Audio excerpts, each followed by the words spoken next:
From the shores of Malibu where the waves are pumping to the Great Wall of China and back to the streets of Las Vegas where the UFC is coming.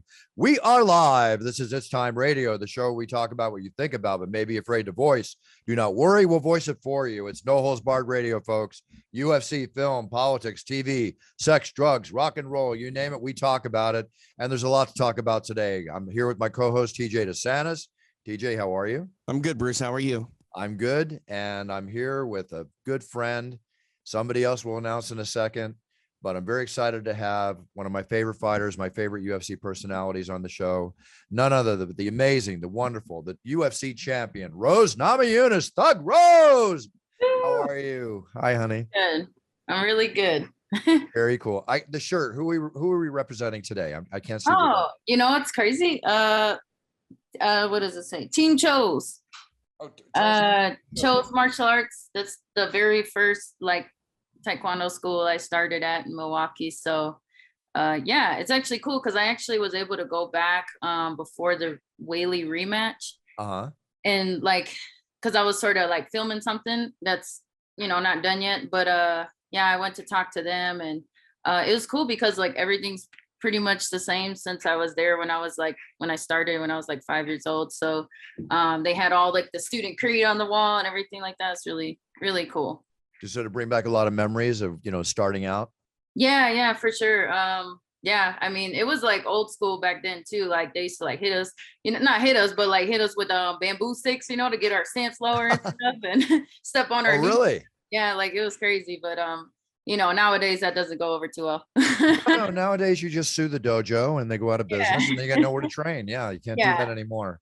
And it was always love, tough love. It was good though. So, when you started in the Taekwondo world, how old were you? I want to say I was 4 or 5 years old.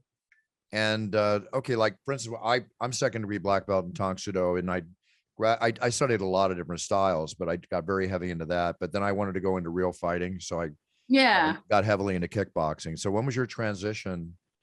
My transition started, let's see, because I switched over to a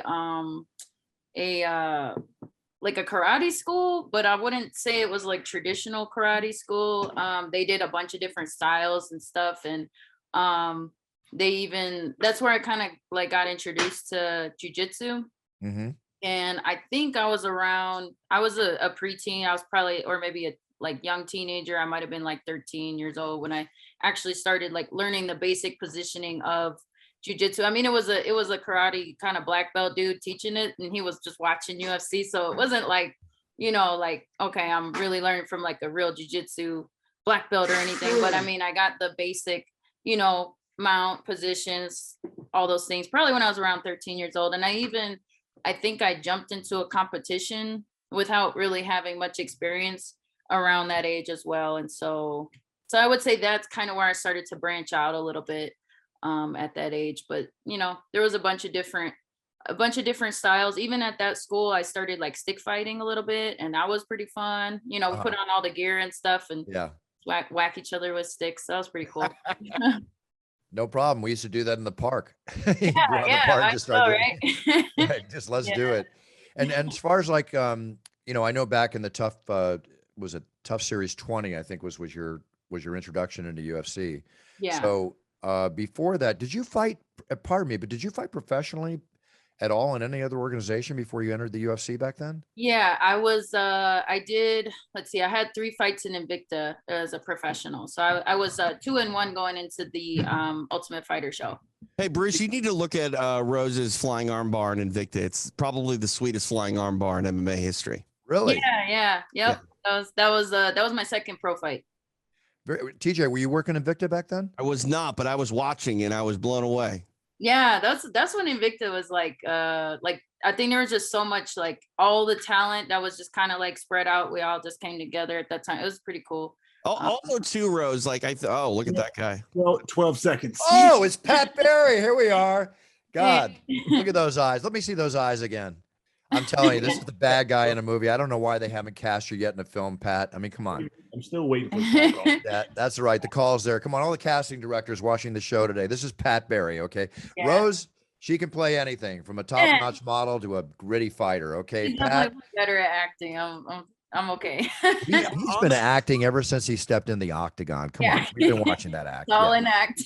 On that note, real quick, Rose sort of came to, I think, the casual fans sort of view and periphery before she even fought in the UFC when she was fighting in Invicta, because you guys did that Harlem Shake parody video, which was amazing. And Pat Barry's like out in the Minnesota tundra shirtless. It's crazy. Oh my gosh. Yeah. So much like stupid video content. It was cool. Like that was the era though, Rose. You talk about Invicta back then, like all the athletes were doing things to make people really care. I don't think you get sort of the respect that you deserve for bringing awareness to the modern, women's mixed martial arts scene. Well, I appreciate that. I definitely,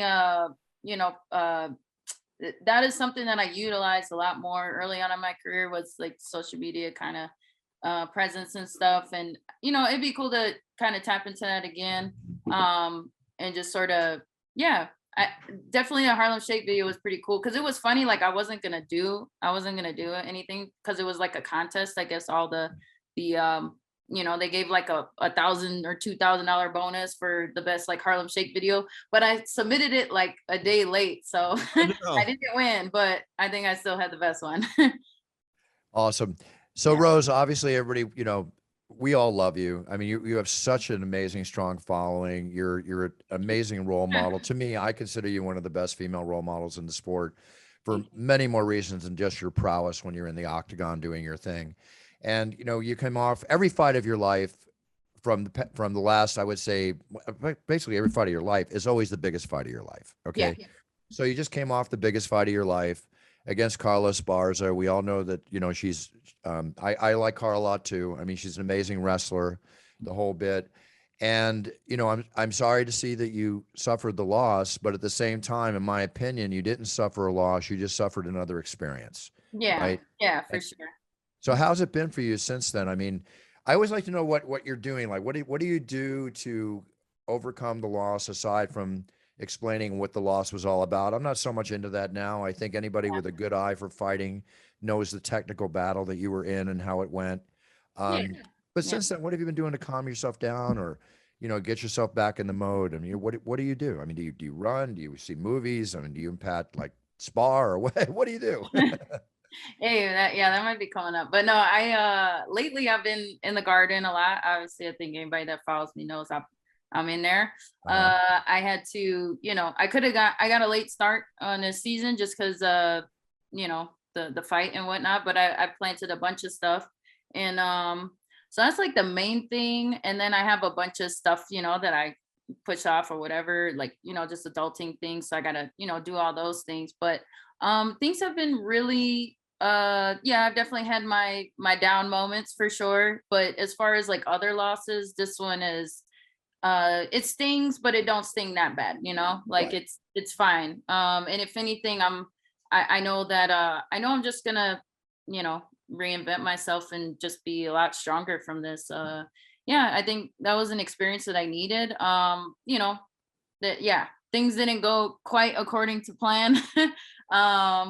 But it was like really close to being according to plan. It's just, I think the most, I guess for everybody else, it sucks that it had to have been like a boring fight, because I'm always a part of exciting fights. I bring the excitement, There's no question. Yeah. So it just so sorry about that, but other than that, I had to do what I had to do, and I think I'm proud of myself ultimately. Like there was a couple things that I was a little upset with myself about, like just certain things that I like didn't really recognize myself, right, or just came out of character a little bit. But ultimately, I'm very happy. Hey, I hate the idea that Rose is apologizing, because I thought it was a very tactical I know, I do too. Fight. Yeah. It wasn't, the sort of barn burner that we're used to Thug Rose being in and adding to that championship legacy. But I will say this, and I'm curious to get both of your guys' thoughts about this, you two as well, Pat. I thought that this was a fight where you could argue who won the fight either way if you really want. But this came down to sort of the game of combat sports. And I don't want to say that, like, I don't want to, like, say that mixed martial arts is not as real as it gets. Like, it is very much the realest sport in the world. But I think if people are saying that Carla won, it's because she, quote unquote, beat the game. She won the game. And I don't know if that's necessarily fair either, because you brought up a good point, Rose, as well, when you talk about defense. I don't think you were necessarily credited with your defense. So I kind of want to pick your guys' brains about the idea that, combat sports, at the end of the day, when it's involved in a, regulated environment, a lot of times it's more about winning the game and playing for points rather than sometimes playing for a stoppage. And if I could interject one little thing before you answer that, Rose, the bottom line is it's a chess match. Yeah. Okay. And if you ever watch people play chess, it's never that exciting. Okay. You're all sitting there waiting for the move. And we all know that Carla's looking for that single leg takedown every chance she gets to get you down on the ground, with the prowess and the fine fighter that she is. Yeah. Okay. You didn't have a barn burner. Yeah. Okay. Sorry, folks. Hey, I will say this, the game plan, like 90% of the game plan was complete as far as like, just shutting down her strengths, like she's always does the same thing. I've shown something completely different. You know what I mean? Right. So it wasn't even like I was going into the fight like, you got to beat the champ to be the champ. No, I never, like, even though that's something that like I could agree with a lot of the time, but for this fight, it was also like, regardless of the belt, like I've shown that I can, have these slugfests and pull out, and get my face broken and, walk through all that stuff. But like I feel like she didn't really show anything different, and and she had reason to not, like step into the fire, obviously, weddings and things like that. But so I'm glad she was able to have her wedding with a clean face. But ultimately, it's like I just felt like I don't know. I forgot what I was gonna say, but get back to the strategy a little bit if you don't mind, Rose, because got it across, Rose. Get back to the strategy. Well, I feel like you make a good argument that you should be rewarded for defense. Yeah, and I think it's also, but it's one of those things where I was even like the opportunities that presented itself to, like the moments where I was going to be offensive. I hate to say this because it is an excuse, but every time I would be like, all right, this is the game ender right here, or this is about to lead to my offensive move, my fucking foot would slip. I'm sorry for cursing, but it's really annoying. And I've never had a problem with it. Like all of the fights in UFC, except for the last 2 fights. If you watch that one and then the one before that, every time it's like, even the fight with the rematch with Whaley, it looks like she rocked me, but she did not. Like I slipped as she like threw a punch, and then I'm like I wobbled backwards, and so it's just like it's really annoying. It's like getting on ice or something, Let's touch on that a second, because I'm going to tell you something. There's nights I'm in the octagon, and when I'll do like my 180 move or my 90 move, and my foot will either land solid and I'm really firm, or it flips, right? Mm-hmm. And I noticed that night that you fought, that as the night went on, my foot started to slip. Now, I don't know if that's because you're wearing shoes too, Bruce. And I'm wearing shoes. Yeah. And I wear these special shoes to allow me to move the way I want to move. I get these Hugo Boss shoes that I love. They're flat sole the whole bit. Yeah. But I noticed that my foot I would be in my position with my legs wide, and my left leg that I just planted was slipping forward as I was announcing. And I wonder if that's maybe because they have to clean the octagon sometimes in between fights. I don't know. Well, some nights that thing just seems slippier than other nights. But if they use any sort of water, that's supposed to add traction because it's canvas. So I don't totally know. Well, it's really weird because like you said, sometimes your foot will catch. And actually there was a moment where it was very weird, where it slipped and then caught, and it almost rolled my ankle forward. And I think it was like I was throwing an uppercut, and I went like this, and it was weird because I felt my foot like slide and then almost rolled my whole freaking ankle over. And so I blew my ACL like that, Rose. I blew my ACL exactly the way you just described it when I was announcing Georges St-Pierre, when I did a bunny hop back and my foot slipped and it rolled, and then my ankle blew. My knee blew. Yeah, and I don't know if it's something like, because I heard there's something that's sprayed on the logos or something. I don't know, but it needs to be addressed. Something needs to happen. Is there something that can like be used like equipment wise, like a grip tape to be put on the sole of the foot or something? When I fought in Amsterdam years ago, back when I fought in Amsterdam, we used to spray. It was like when you get in the ring, you put your foot over the rope and they have this aerosol spray. Really? It sticks your foot to the ground.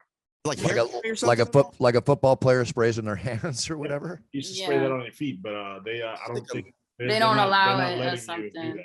I don't know. Which in turn is our fault, right? Because yeah, we knew that too. The octagon has been slippery ever since I was fighting. Right. It's just weird because I never had that problem up until we fight. But what I was gonna say was we go into every fight and we come out of every fight complaining about how slippery it is. I think all UFC fighters do. We complain about the slipperiness instead of, this is why I say it's our fault, instead of training and preparing for a fight on a slippery campus, because it's not going to change. We've been making that request since 2008. Like it's not gonna. One thing that I used to do was I would like shadow box on my kitchen floor because it's like slippery, and I would put socks on. I haven't been doing that, so maybe I need to do that a little more. I don't know. But it's stupid. It's just like, whatever, I'm kind of worried about that training technique because I can just see it slipping. You don't want to slip. Don't want to slip in the kitchen and miss your fight. Like I know some commissions feel differently about it. It's sort of a case-to-case scenario, but are tie socks a better solution? Like, is that something you can do to add better? Possible. I could try that. We don't know what the rule is on that. Right. No, it's the same thing. Like I said, it's different everywhere. I see guys coming in with tie socks. People have come in with tie socks. They do, they tell us all the time that you can't wear those. Yeah. Then how does the guys that I've seen walk in with them? How do they do it? Different, Bruce. It's every before they walk out and they ain't gonna say nothing. Doesn't Amanda Nunes have tie socks on when she's fighting? She does usually. Yeah. Again, it depends on the commission, and I think to even the more granular level, I think it might depend on the inspector that is looking at you. Yeah, right. Yeah. It does. It does really, because yes. That could make sense. Suppose I got to ask you one question. In the last few fights, and it went viral when you're standing there as wonderfully and as stoic and as ready to rock as you are, going, "I'm the best" when I'm announcing you. But I noticed when I was in the octagon the other night, I didn't see you saying "I'm the best." Yeah. And you are, win or lose. Was there a reason for that, or how? If I may ask you, how would you explain that? That's something that I probably need to dive into my own psyche a little more to really give you a proper answer. But there was definitely something off. I definitely was a little less. I think it was weird because like beginning of the training camp, I was very motivated, and then there's just a lot of stuff that I was dealing with. And it's every time, like it's not nothing. It's not a reason, but it is. Please shut up. But I did feel like slightly apathetic. I don't know. Interesting word. It's one of those nights. Oh, it's just to tie, just one of those. Just to tie it back into the strategy that you were asking about. You have to perform your strategy. Your opponent performs your strategy, and the strategy, everyone's waiting for the other one to come out of it and to like give the window of opportunity to finish the fight. That never appeared. So the reason why we're okay with the result is because we're aware that Rose didn't take it. Yeah.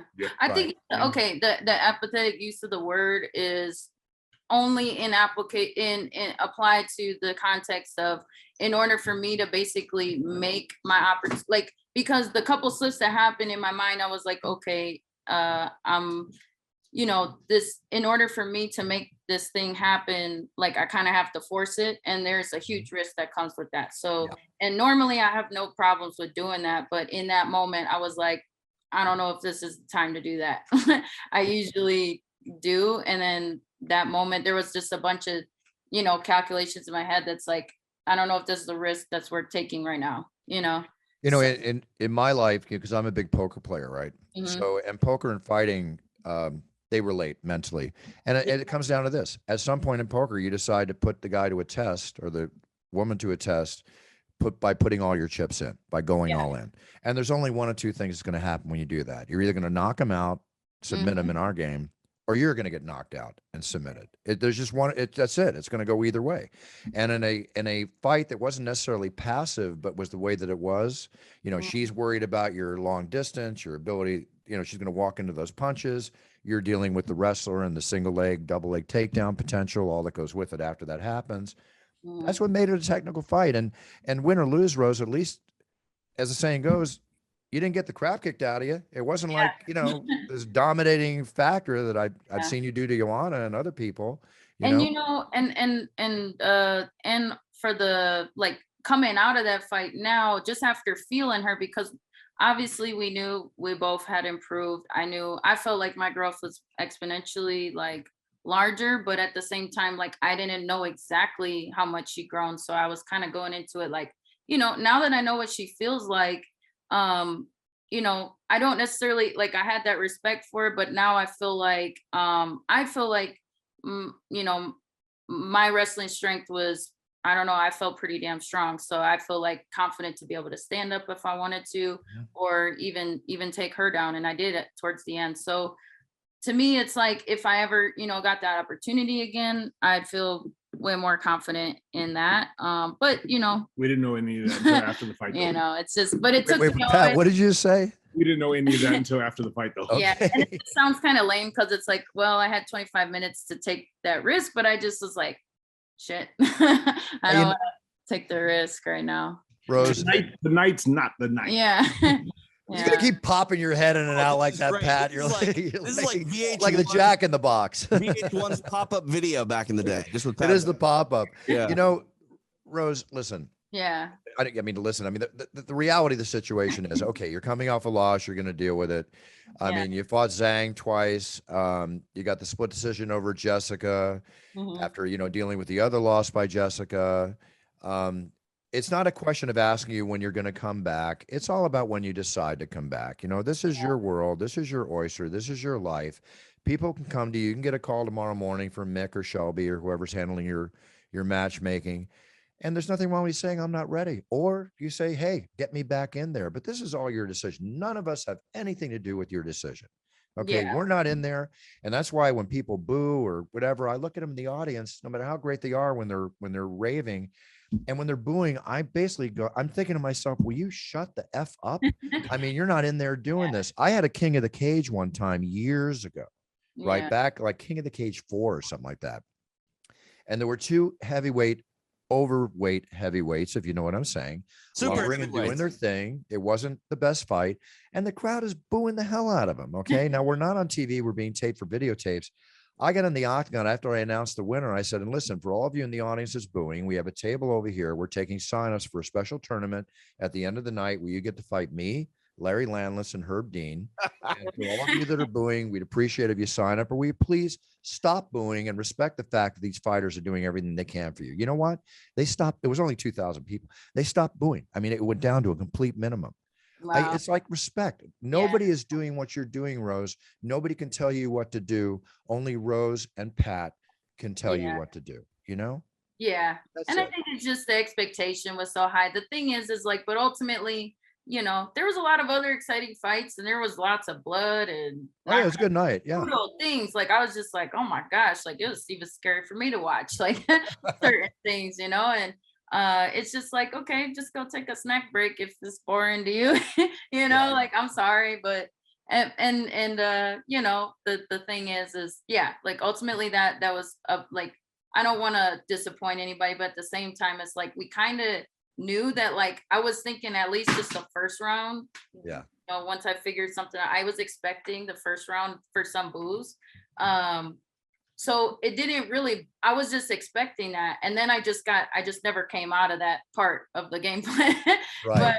But, so it didn't really bother me because I had expected that, like, this is going to probably happen at least for 5 minutes, but I was like hoping to okay, now I'm gonna start, and it just never did. I hate to be like an apologist because like I feel like there were things to appreciate in this fight. I'm a hardcore mixed martial arts fan. Tactical fights are beautiful in their own way, but I'm curious because when you talk about the growth of Carla, like you had a pretty good idea of what Carla was going to bring to the octagon. I think people know what her stock and trade is. Do you feel that the fight looked the way that it did at times because Carla's not the typical type of fighter, like say a Joanna or Zhang Weili, who's going to bite down in the mouthpiece and actually try to take you out? She's more of a plodding fighter, so the fight tends to be that way. Yeah, watch all her fights. I mean, if you rewatch any of her fights, for the most part, like she makes herself look like this, like, oh, and then you think you can just take her out, and that's how she boom, and then she ducks under, and that's like her whole game plan is to get you to come at her. Like she's never really, like, she'll do blitzes, and then she'll kind of just to get you pissed off to come at her. And that's why I was like, no, I'm not doing what you want me to do. Even like her corner was like, oh, she's stepping forward now. And I was like, nope, now I'm stepping back. She's like a little Randy Couture, the way she fights sometimes, and I mean that with all respect, because Randy, she does it like masterfully, she's an absolute master at what she does. But yeah, I mean, absolute master at what she does, man. She always has size going against her. She's, God bless her, she's only 5'1" or 5'2", which immediately she's got the size differential she's got to deal with. Your reach, I mean, you can pick her apart with strikes coming in, which is, she's got to fight that kind of fight. Yeah, for sure.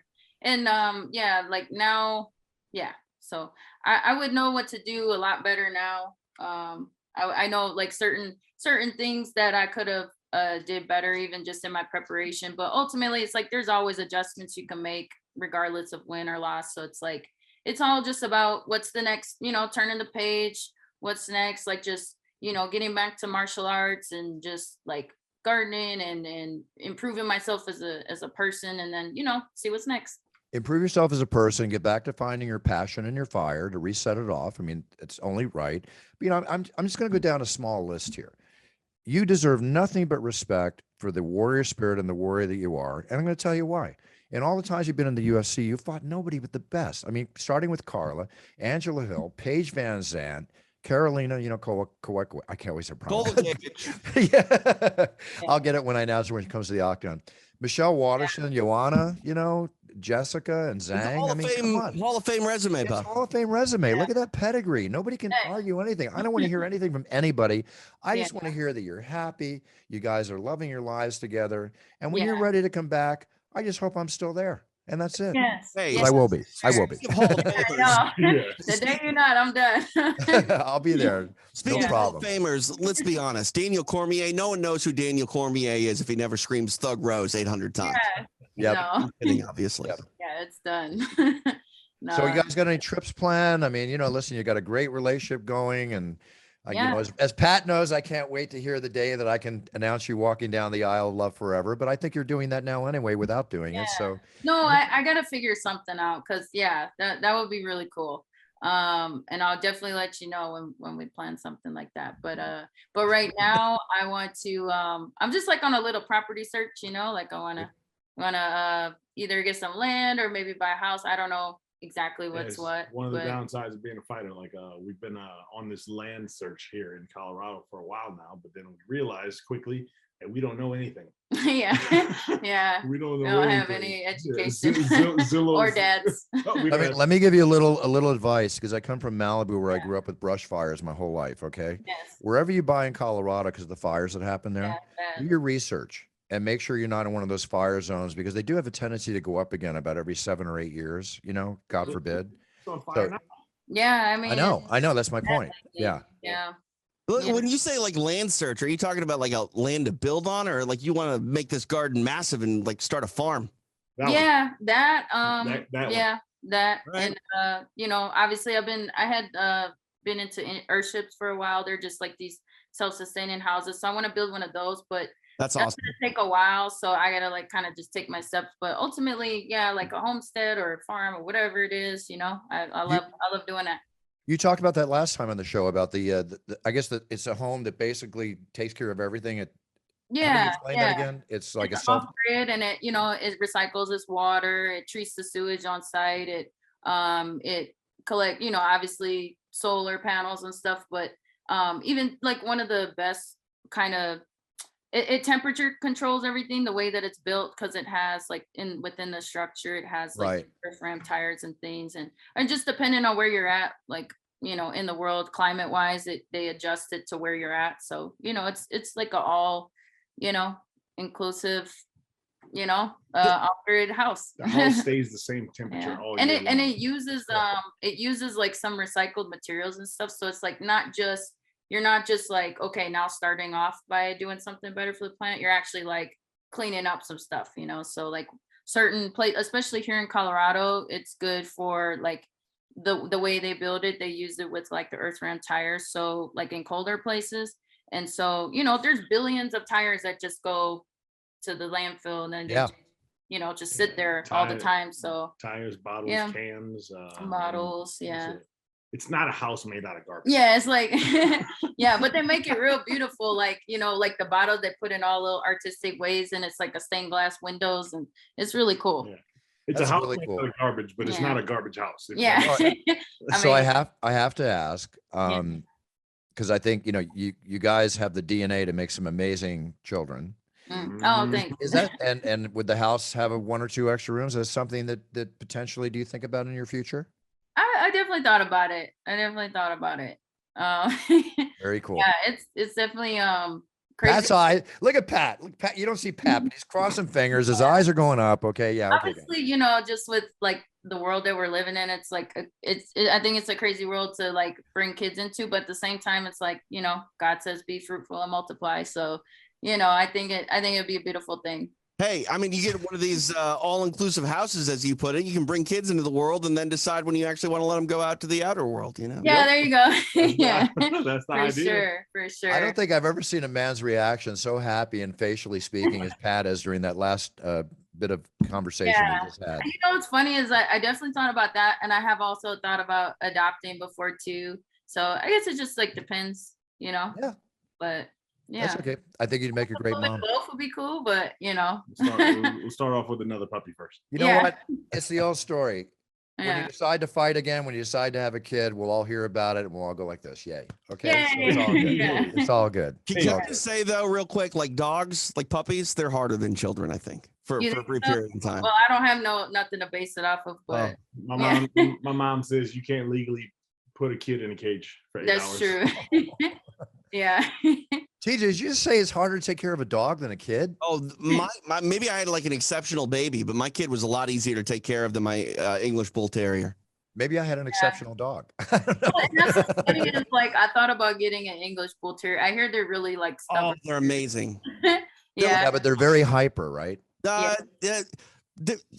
like Pat. They're like Pat. Oh, there you go. Okay. Oh, look at that beautiful guy. That. Yeah, that's Mishka. Is he a mix? Oh my God, he's so beautiful. Oh my goodness. Wow. Like a little bit of a, well, I don't know what she is, but she's just like kind of maybe like a little fox or something. She's gorgeous. God, her coat is Right amazing. there, yeah. Yeah. How old is she? She's like 9. going on 9. Yeah. So she's 9. like, Oh, so cute. So Yeah. cute. Yeah, that makes me want. I got to get a dog again. God. dude, it's the best. Yeah, they're the best. Can I ask you a question I've been wanting to ask you for like 10 years? Me? Yes. Go ahead. What is the origin story of It's Time? Okay. I always wake up in the morning, when you time to shave and everything. And, I've always had my own businesses since I was 19, right? And I've always had to motivate myself, as entrepreneurs have to. So I always want the day to be the best day it can be for me. So after I'm shaving or something, I would literally look in the mirror and go, it's time, right? That's awesome. So then I still do, it's just my thing. It's my mantra. And what happened was that because when I started in this game, I was managing my legendary brother, Michael Buffer, who I met late in life. I met him when I was 20. You guys know the story. We did not grow up together. And when I decided to go into announcing, I never wanted to be Frank Sinatra Jr. Okay. I wanted to be Bruce Buffer. Right. So I told myself, if I can't create my own style in the first 2 to 3 years, I was going to quit. Right. Leave it alone. I got plenty of other things I can do, including my management, any blah, blah, blah. So I started off the shows without being phrase driven, like everybody thinks you got to have, let's get ready for this. It's time for this. You know, everybody, oh, I'm going to be an announcer. I want to have a catchphrase like Michael Buffer, because of course he created that whole genre. Yeah. And I didn't want to do that. So I would start off the show saying, it's time to begin the Ultimate Fighting Championship. And that's the way I started every show. So then when Dana bought it, he brought me into Vegas, and it was a full-on Godfather meeting, let me tell you. Yeah. Sit down, and, you know, we knew each other for years. We get along great. So, but he said, you know, I'd like you to take that out of the beginning. You go, there's 2 fight announcements that were the greatest announcements I've ever heard. That's when you introduced Tito Ortiz against Evan Tanner in Atlantic City, and when Michael Buffer introduced, oh God, I forget, a great fight. I'll think of it in a second. And he said, if you can keep that tempo. So I did, and I started to keep that tempo and build on it. But then at the main event, about 7-8 years into my announcing, I realized that, hey, you know, the fighters have been training 6 to 8 weeks. The people are sitting in the arena and watching on TV for 5 or 6 hours. Now it's the main event. This is the moment we've all been waiting for. It's time, right? That's when I started to incorporate it's time. And another key reason is that when you start off the main event, it's like, and now the main event of the evening, your referee in charge, the judges are, the commission is. It's like you take the whole wind out of the audience and you got to bring it back in and accentuate it again. That's why I created I have to start it off with a big pop. Then I got to take everybody flat, including the fighters. And then I want to bring them all back in, explode it, and go right into the announcing of the fighters. And that's I totally see that, because that's exactly how it feels. And it's funny because now, after in Brazil it started, when everybody would say it back to me and they speak Portuguese, I realize now that I could like hold this time for 5 more seconds, or when I go, and now, you know, I can hold that, and they'll hold it as long as I hold it while I'm saying it. And it's kind of Simon Says, it's kind of fun. Yeah, it is fun. It's one of the best parts of fighting in the UFC. It's cool. Thank you so much. You know, as long as it keeps making the hair stand up on my arms, but the moment I lose my passion to do what I'm doing, then it's time for me to retire. You know, same for you too, Rose. Same, you know? yeah, for sure. I'm not just in this for the paycheck. I'll be the first one to cash it every Monday morning, or the seat. I love my seat. I'm in this because I'm passionate about it. Yeah. Right. And that's it. Important. I'm in this for you. I'm in this for the fighters. Good. Yeah. Come on. I want the fighters to make the most money they can make. We all know UFC pays, with the exception of a couple other deals here or there, but the UFC pays the most money of anybody. And as I always say, with respect to all other organizations, you never leave the NFL. No. You don't go play in the CFL. With all respect, you stay in the NFL. Yeah. That's the move to make. Yep. Yeah. So I hope I answered your question, Pat. Yeah. I've been wanting to know forever. Like, I've been wanting to know for a while, like, where did that come from, bro? Because it's fantastic, man. Thank you, man. Well, that's why I'm coming out with all my products here. I'm going to show, you'll be getting a case of my new energy drinks coming in. Oh, shoot. It's natural. Okay. This is not the garbage. This is the good stuff. Even Jeff Levinsky loves it. Oh, that's perfect, because I literally just started, like, he's obviously on all kinds of energy drinks and stuff, but for me, it's like, I don't, you know, I sometimes will drink a little bit, but not like so much. But I've been drinking these like healthy ones, and they've actually been kind of good lately. So I'm definitely down for, you know, the healthier. Wait do you taste this? We'll if you like it, then we'll discuss some other stuff that could happen. And Pat, what the hell are you doing drinking an energy drink? You don't need energy. All his life. Man, it's tough, man. So bad. I just can't even imagine you needing substituted energy. I've never seen you in a lull, for God's sake. Yeah, jeez. It probably just brings him back to level, like, at this point. You go. That's it. You know? That's the key right there. Yeah, 5-hour energies, shots. This is the worst stuff you can put in your body. You don't want that. It's got taurine in it. I'm not gonna allow you to drink that. You're gonna drink this. Change the game, Buffer. This is just, they're talking about before the It's Time energy drink. That's how I want to live. You know, I'm still 4 to 8 weeks away from US. We're in England, and it's doing great. Hey, when you were on the show last time, did I offer to send you a bottle of Puncher's Chance bourbon? I don't know if you drink. Do you drink? No, we don't. We don't normally drink, but that's why. He doesn't, for sure. No, I don't. Yeah, for sure not. No, I don't want you to drink either, Pat. That's another thing you can't do. Okay. No more. But I mean, I could try something, you know. Rose, little. Pat, do me a favor. Send me Rose's address. Let me send you out a bottle of Puncher's Chance. I made this with people like Rose in mind. It's all about the underdog, and a life can change it. Have you seen it, Rose? What's that? Have you seen the? The bottle's amazing. Oh wow, that's cool. Puncher's Chance. I like that.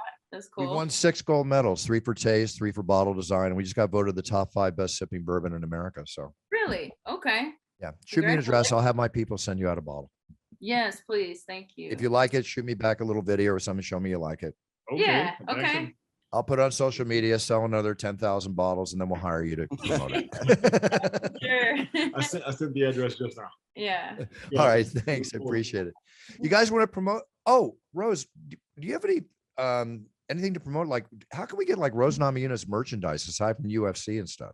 Yeah. So RVCA or Ruka is how, I guess it's pronounced, but if you just go to rvca.com, I'm supposed to be coming out with the clothing line, actually, like the actual, my collection, but I have some t-shirts and stuff that I was actually gonna wear that one, but anyway, I got a couple of t-shirts that if you can buy my t-shirt on their website. Very cool. Well, I have a company called Millions.co that the Shevchenko sisters are part of. Doug Nasty, a lot of people coming in, where we make all that merch. I can have them make and recreate your merchandise on Millions.co at no cost to you whatsoever. Okay. Yeah. And we ship it worldwide. When that happens, let me know, because I can imagine with all the fans you have, I mean, there's got to be Thug Rose merch out there. No, it definitely that's definitely like things that we've been working on for sure. But what else was I gonna say? Yeah, I don't sew very fast. Yeah. But yeah, we're working on that. But yeah, I'd like to hear more about what did you say it was? It's called Millions.co, Millions.co. We take every athlete we start off with fighters and we just took off like crazy. Yeah. But we have video abilities there where you can we have these watch parties like the Shevchenko sisters do. When you're not at a UFC, your fans will pay to join you on the thing. You can watch the UFC with them. They can ask you questions, just like a fight companion like Joe Rogan has. Oh, okay. That's cool. I have sponsors come in where you can make even more money with the sponsors that we'll bring in. And then we make our merchandise. Like, for instance, as an example, let's say Derek Lewis in Houston goes, "My balls are hot," right? Yeah. Everybody laughs, right? Mm-hmm. I can have a shirt ready to be delivered to the world the very next day. Wow. Okay. That's how fast we're. Pat, I'll send you the link and I'll set it. I don't mean to talk about this on the show. I've done it before with other fighters, but you're perfect for it. As you are too, Pat. We would also create a line of merch for you. Okay. There's no cost to you. No cost to you. And we give, like in a merchandise deal you have with, and I love, is it Ruku? Is that how you say it? Ruka. Yeah, Ruka. Mm-hmm. Ruka. The owner's a great guy. I just saw him recently. They do a fantastic job. Mm-hmm. Usually in license deals like that, you get 10 or 15%. Here you get like 70% of everything. Oh, wow. Okay. I'm trying to teach the fighters how to brand themselves better, make money aside from their check on fight night. Yes. I'm in this game to help fighters make more money. It's just one of my dreams and one of my goals. It's always been that way. Yeah, no, I've got all the time right now to do all those things. So that's that's something I'll be working on for sure. All right, I'm gonna send you a group text to my associate named Brandon. You guys can set a little meeting and talk to him. Okay. Cool. Now that you got the time up. Okay, enough business. That's all. Nothing like, I just want to make you more money so you can take better vacations and build bigger houses for your future children. The house made of garbage a lot quicker. Yeah, for sure. Yes, I appreciate that. All right, guys, we've kept you a little longer than planned, but it's always a joy to have you on the show. And Rose, I know I'm one of maybe 1 or 2 interviews you've done since your fight night, and that's an honor to me, and I really respect that. Thank you, Pat. Thank you. I really appreciate it very much. Yeah. For sure. Yeah. I always like talking to you. So. Always like talking to you, man. Yeah. All right. Well, listen, one night when we're at a show, let's get together, have a little dinner, and maybe break a few glasses of water. Okay. Yes. Energy drinks. Yeah. Energy drink. Yay. Okay. Well, I got your address now. So you'll be in the pipeline for merch. I'll take care of everything I told you I was going to do. But again, thank you so much. And Rose, again, the world is your oyster. It's all up to you. It's up to nobody else. Okay. Yes. There you go. All right. You'll be back. Right, I'll be sharing my office with you again soon. Yeah, for sure. I'm looking forward to it. Thanks. Say hi to Trevor for me. Well, he's a great guy. Yeah, for sure. Thank you. All right. Thank you. Bye, Pat. Take care, champ. Bye. Bye, guys. Hi, everybody. I've had an absolute blast recording your championship intros on audio and also on video. And for those of you that didn't know, the videos can be done special exactly the way you like them, because these are green screens and we can do them with a scene behind me. Do you want a fighting scene? Do you want a beach scene? Do you want a race car scene?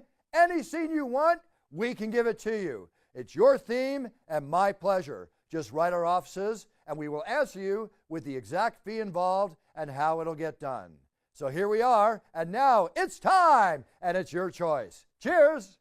Lovely couple, you know. How can you not like Rose? How can you not like her? There's just people you just cannot not like. Well, you know, you can't help but like a part of me, including Pat. You know? Sure. No, 100%. You know, we talked a lot about this over the years that Rose has sort of, had her ascent up the division, but also last time we, talked to her following her Zhang Weili fight. But I think it's still present today, even in defeat. Like, you're still seeing an evolutionary process unfold with Rose Namajunas. And for a lot of athletes who lose their championship belt, they lose a part of who they are and their sense of self and sense of identity. I don't feel that really at all with Rose Namajunas, and the way that she talks about how, she lost and she'll be better next time. And she obviously is looking at it as a learning experience. She doesn't seem like, don't get me wrong, she was defeated, but she doesn't seem defeated, if you will. No, not defeated at all. And that's where the strength of her attitude comes in. And you know what? If she wants to take 6 months, if she wants to take a year, that's her prerogative, because she's always going to get at this point, and there aren't a lot of athletes, Bruce, that can really walk away from active competition for, the better part of a year or an extended leave from the octagon and still be okay. I think Rose could take away as much time as she wants and just sort of focus on herself and come back better than ever. Absolutely agree. And no matter what do you think her contender status is now? 1 or 2? She's 1 in my opinion. Does that mean she's going to get a fight, with the champion next fight out? I think there are some things that could unfold where that could be the case. I don't think she's going to fight Carla again right away. But if Carla does, lose, you could see Rose immediately in that title mix, because again, like, I know this was a fight that maybe wasn't the most impactful and wasn't, on brand for a Rose Namajunas fight. But I'm sorry, like, I have a hard time believing that anybody wouldn't be excited for her name, whether it be in the main event spot, co-main event spot, fighting for a title or a title eliminator. People are going to get excited and people are going to put down their money to watch Rose Namajunas fight. Agreed. And I think we can stop it right there, because agreed. Styles make fights, and you tell me anybody that beats or loses to Rose Namajunas or to Carla Esparza, they don't look good doing it. You might even beat Carla, but she's the type of athlete that makes it a fight where you don't always look great doing so. She's a tough fighter to take out, and we talk about the credentials of Rose Namajunas, who I truly believe is a Hall of Fame fighter. I think Carla Esparza cemented her status as being on the short list, or a foregone conclusion as being a Hall of Fame athlete for the UFC, because now she's a 2-time champion, was the first strawweight champion in UFC history. This win over Rose for Carla has really cemented her as one of the greatest of all time as well. Agree with you completely. And let's give Carla some respect here. Okay, Carla, total respect, one of my favorite fighters out there, fabulous person on her own right. And how fulfilling, aside from the fight in the octagon, to see this beautiful girl walk down the aisle of love forever with her husband. What was that? A week later, with the belt around her and not beat up in the face. So maybe there was poetic justice to the outcome of this, leading into a beautiful moment for somebody very deserving. Again, I'm not trying to apologize for the fight in any way, shape, or form. If you don't like the fight, that's fine. You don't like the fight. But I think there was something beautiful about the tactics employed to get the job done. Yes, I don't want every mixed martial arts fight to look like that. I don't really ever want any fight to look like that. But I do believe that if you know what you're watching and have an appreciation for the sport, there's plenty to appreciate in there and the finer points of the details for both athletes and what they were trying to do. Yes, it's not the most aesthetically pleasing, but we have to have fights like those too, Bruce, to appreciate the ones like Rose is in more often than not, where she's getting a performance of the night bonus or fight of the night bonus. If you never get something that sort of is a struggle, you never appreciate the greatness that is just around the bend. Agreed. And as the saying goes, you can't hit a home run every time. Okay. Oh, and you know how I know that? Runs. You can't even throw a proper pitch every time. Did you see the Steve Aoki pitch at the Red Sox game? Yeah. I mean, I love Steve. I was But I wondering don't think he ever played baseball. I know he's a friend. Yeah. I mean, let's be honest here. Steve Aoki does wonderful behind the ones and twos and those turntables and the songs. But yeah, he's not going to be pitching for anybody's team anytime soon. Well, he went down in history as the only one that could beat 50 Cent in the worst pitch ever. But all kidding around, Steve, if you happen to be listening, or your manager, Dougie,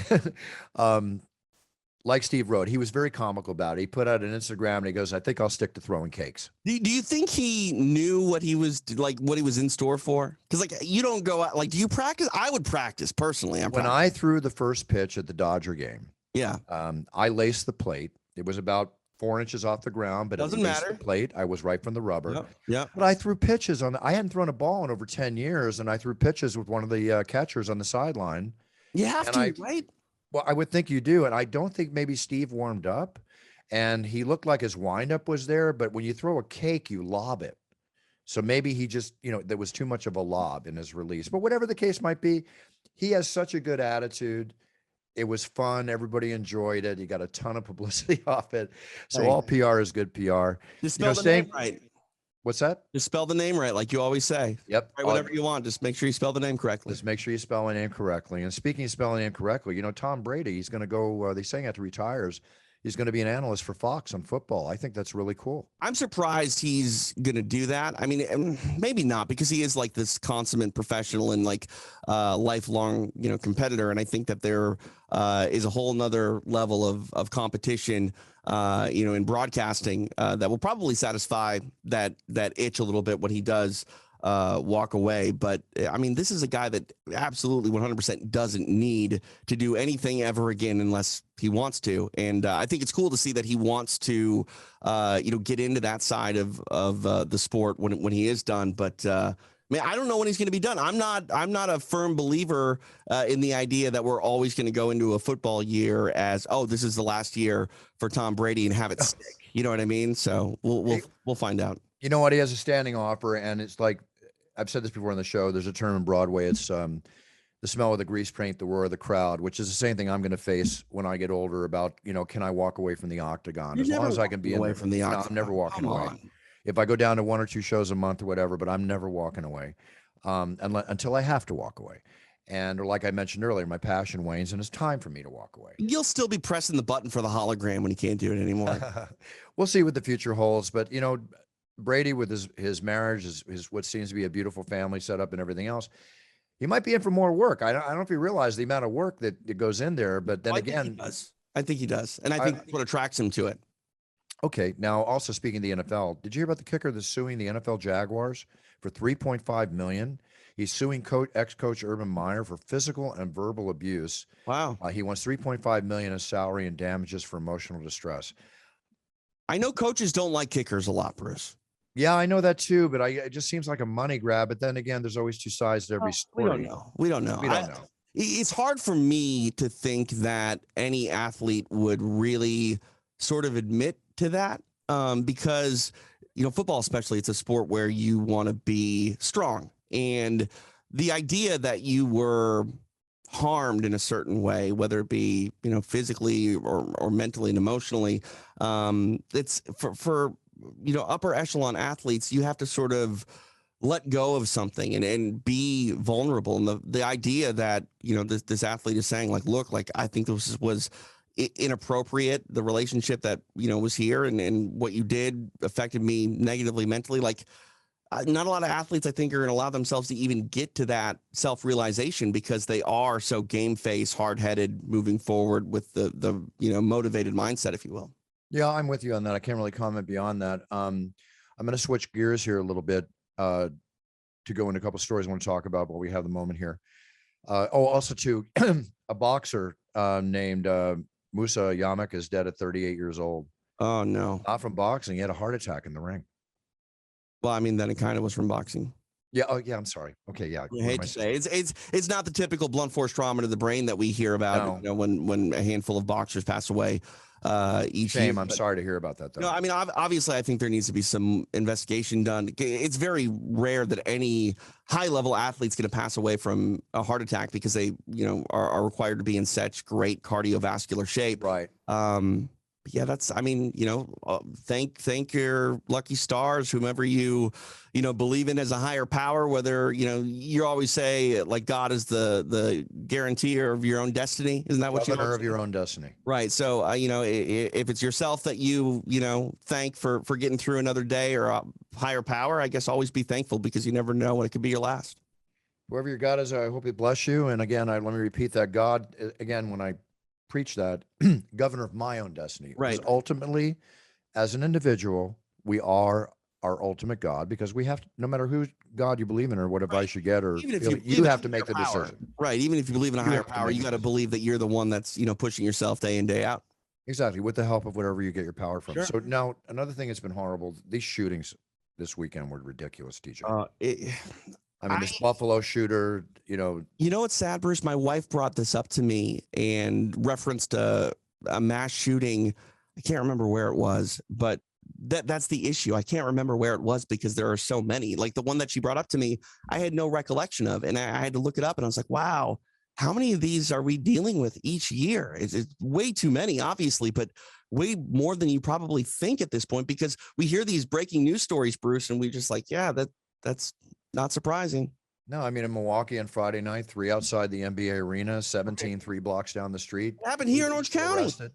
Pardon me? It happened here in Orange County. In Laguna Woods, the church yeah. shooting on Sunday, 1 dead, 5 wounded. And then in Buffalo, oh my God. It just doesn't stop, Bruce. And that's I don't worry about going out in public. It's not something I think about. And if you do, what are you going to do? You're going to think about it so much that it's going to make you not live a normal life. You know what I mean? And I don't know. It's just shocking, though, to hear it, but it's also not shocking because we've grown so numb.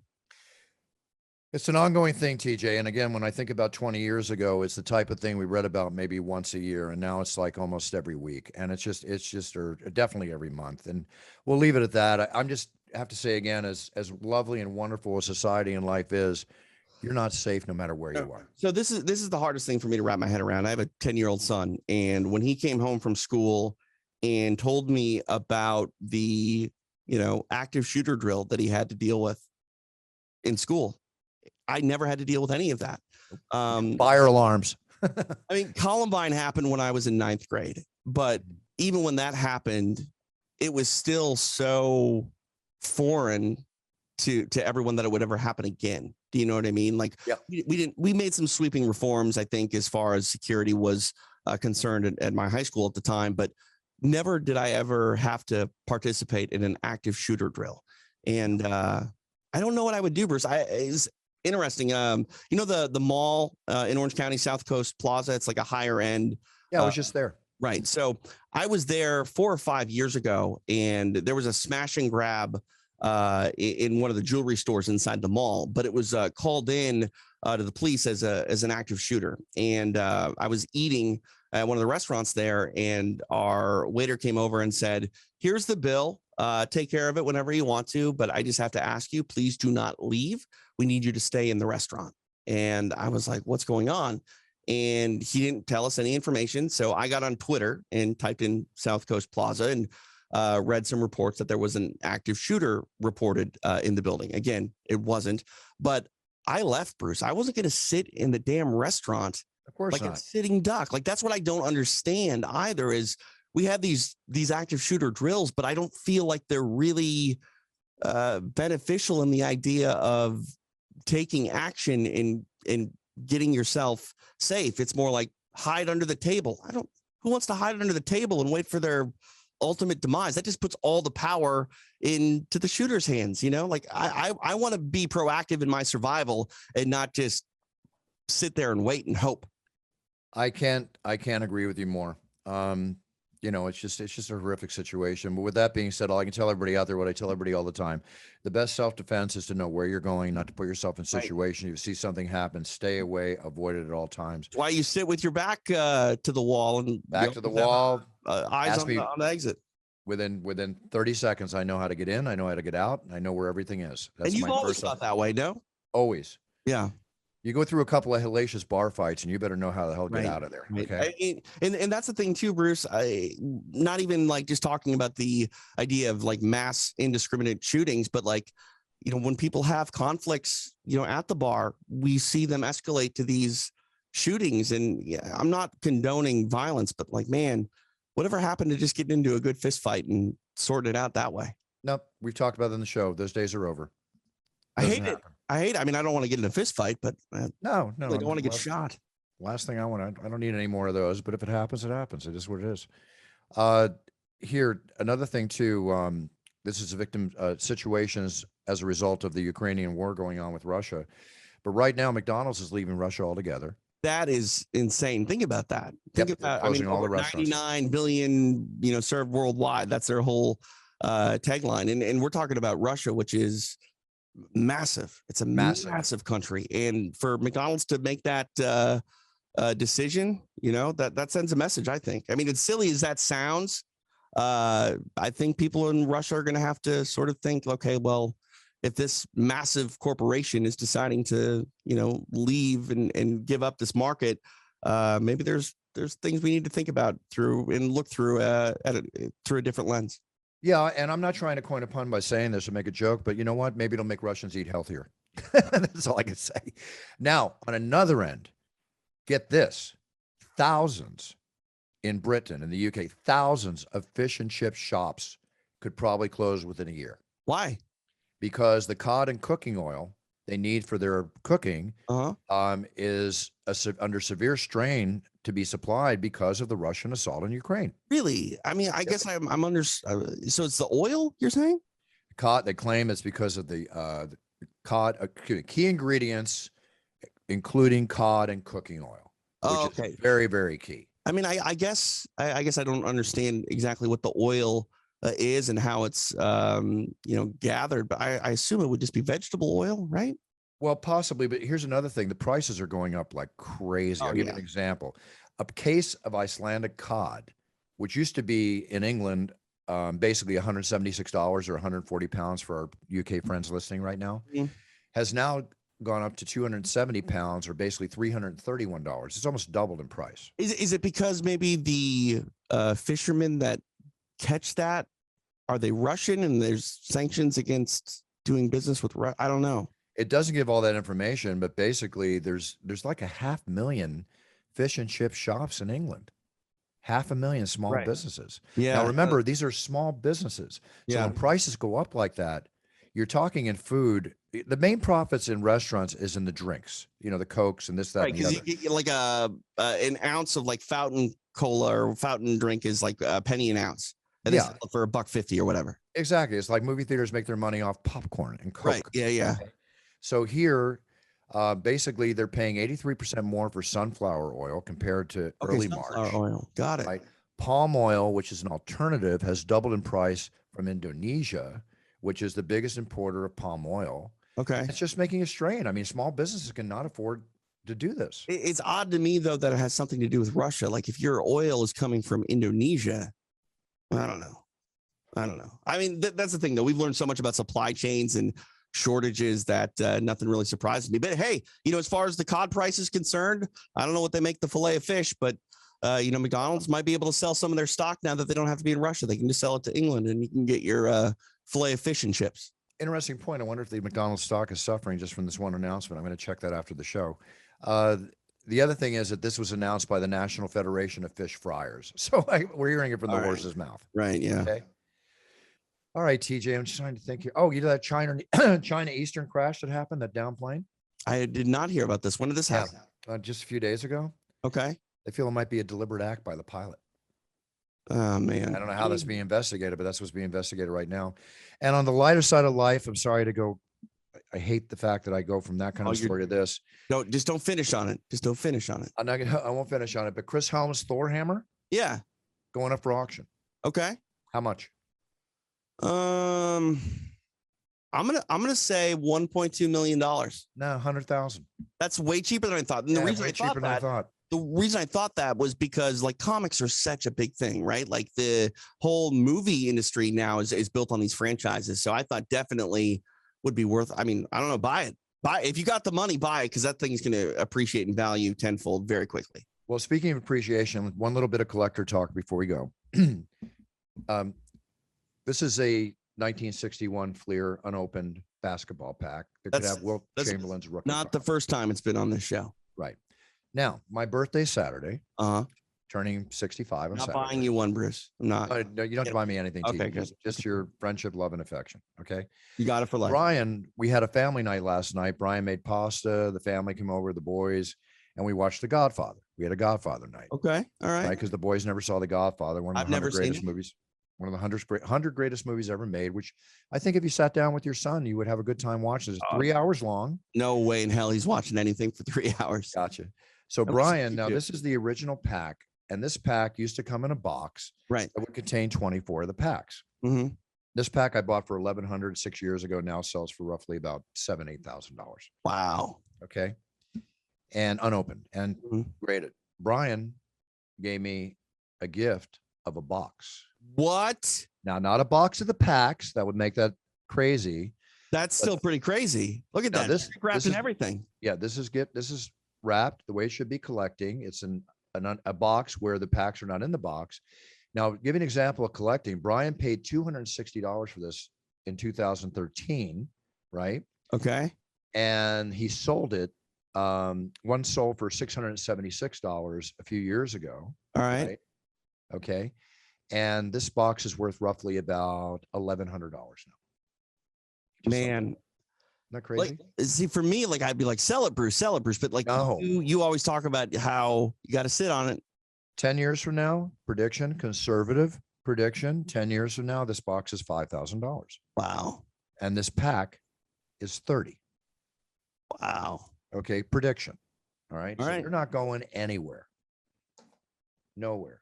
I still need to bring over my my Foot Locker of baseball cards. Listen, you still got to go over to the friggin' house. I know. Well, let's make a date because I think we can do a show out of that, and I think we get Brian over. I think we. Yeah, no, I'm totally for it. But I usually make dates with girls. They keep them. So why don't you be like a girl and keep a date? Let's get a date. Hey, I don't like that. I don't like what you just said to me. I feel like you're attacking my character, and you're not you're not wrong, Bruce. So let's make the date, and I will make that date.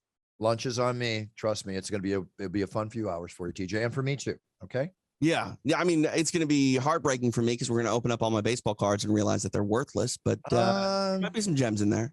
We'll decide. Oh, you have unopened packs in there? Yeah. I'll tell you whether you're going to open It's a pack not or not. probably in the right year, but yeah, I got Doesn't some matter, car- but I got you're some not loose opening it. cards. I got some loose cards from the 60s and 70s that we can go through. But if you have unopened packs from the 60s, 70s, they are not going to be opened. No, that's fine. Okay, we'll cover that bridge when it comes. Last note, and I look forward to it. Puncher's Chance is the major sponsor of the PFL. Yep. Have you seen one of the shows? At all? I've seen Punter's Chance all over those broadcasts. All over the place. Yeah. 4 national commercials show, fighters holding up bottles, and you know what, TJ? It's had a direct effect on sales. I believe it. I mean, Yeah. there's a reason that live sports are so lucrative when it comes to television rights. And a lot of that is because of the advertising. I mean, all of it's really because of the advertising. And that advertising is only valuable because it motivates people to spend money. And, I think you're seeing that firsthand.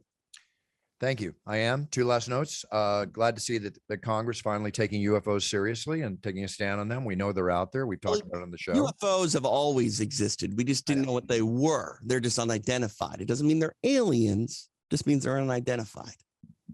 They're among us. They walk among us. I don't know if they walk among us, but I know. But that's another. We got to get a professional on the show. I want to have another. I would show love to about it. talk about that. So like, I get Joe Rogan back on the show. That's what we talked about when he was on. yeah, So. I'm terrified of aliens. It's something that scares me like a lot, but I don't know if I believe in them necessarily. But the thought of them, Bruce, like, let me say this. I definitely believe that there's life out there. The universe is way too big to not have life out there. I just don't know if they're coming and seeing us, whether it be from afar or as you kiddingly said, walking among us. But For our listeners out there, view TJ, I know you've seen it, but watch Roddy Piper's They Live. Okay. right. Yeah. Watch that movie, and then we'll talk about that. And write us questions into the show if you watch it. It's that is one of my favorite alien movies. And now, by the way, U.S. households can now order 8 more free COVID tests from the government. You're allowed to order your free tests. Take Whether or not advantage of that you'll opportunity. get one, though, is still up in the air. What's that? Whether or not you'll get one in a timely manner is still up in the air. Well, take advantage of it and buy them. I ordered a batch from CVS. They're readily available now. So yeah, so my Walgreens locally was still out of them this last week. So just go to CVS.com. They'll order them right off the site. Well, I'll get it. Okay. Aside from that, TJ, go ahead and then we'll sign off. You can check out my new show, Extra Rounds, on UFC Fight Pass. If you're watching us on YouTube, you can actually see this camera right now. I got this HD camera. I don't like it, Bruce. It makes me shave a lot more when I do stuff because. No, you look good. You look more handsome. Come on, your color's good too. Yeah, well, I appreciate that. You're the first person that's ever said that to me because more often than not, it's like, please go outside and get some sun, TJ. Blinded by the light. Sorry. Yes, it's all right. It's all right. But I've noticed I've never really been able to grow a beard, Bruce, but I've started to grow it out a little bit. It comes and goes. But now I hate the idea of having a beard because I've just found out that I'm gray. It's all gray. Like I hate it. Welcome to the world. I was going to tell you one thing, TJ. It starts here, goes down here. That's the way. Let's just stop it right there. But check out. That's why God made Manscaped, baby. That's right. Extra Rounds available for you on UFC Fight Pass. This last weekend, I was live with Ray Longo, and we recapped the card that saw Jan Blachowicz defeat Alexander Rakic in the main event. There you go. Okay.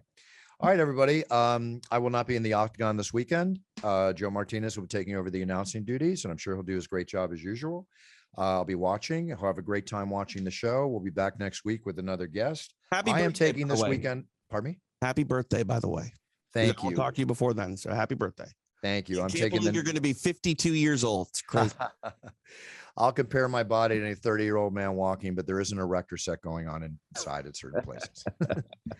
Anyway, with all kidding aside, no, I'm taking the next 3 weeks off from the UFC. I am taking a special weekend for myself for this, my birthday weekend. Next week's Memorial. I have a chance to go to Havasu with my buddy Robert. He's got a house up there. Just bought himself a nice little 4-seater private jet, wants to fly up. That could be fun. But I don't know. Havasu might be a little too much of a craziness for me. It's rowdy up there. It's pretty rowdy. Not that I can't play, but that's not really where my head's at these days. No, I hear you. And I'm taking a wine country trip. Huh? Save your energy too. You got a big international fight week coming up in July. Oh man, I got so many shows coming up. It's ridiculous. But Singapore, I'm looking forward to. I am taking, I'll talk about it the week before, but I'm going to taking, already agreed to a beautiful wine country trip up into Santa Ynez up above Santa Barbara here. Wow. Take photos. Pardon me? Take photos. I want to see photos. Oh, I'll be taking photos like crazy. It's going to be wine tasting in caves and the whole bit. It got offered to me as a birthday gift from the people that own it, and beautiful villa, the whole bit. How can I turn that down? No, of course. Go enjoy. But like I said, I want to see photos. You will. I guarantee you. We'll talk about it the week before, week after. All right, enough from me. I plan on celebrating my birthday. I believe it's celebrating your birthday a week before to a week after. But quite frankly, I celebrate my birthday 365 days a year when I wake up. Just happy to wake up and enjoy this beautiful life. I wish all of you the same out there. So please, everybody, set your goals, write them down. So when you step on that yellow brick road for your future, you are the best you can be. And whether you're first place, second place, 10th, or you're the champion, it means you're winning. And we're all about winning on this show. Because as I always say, it's time to win. Buffer out. Have a great week. Love you all.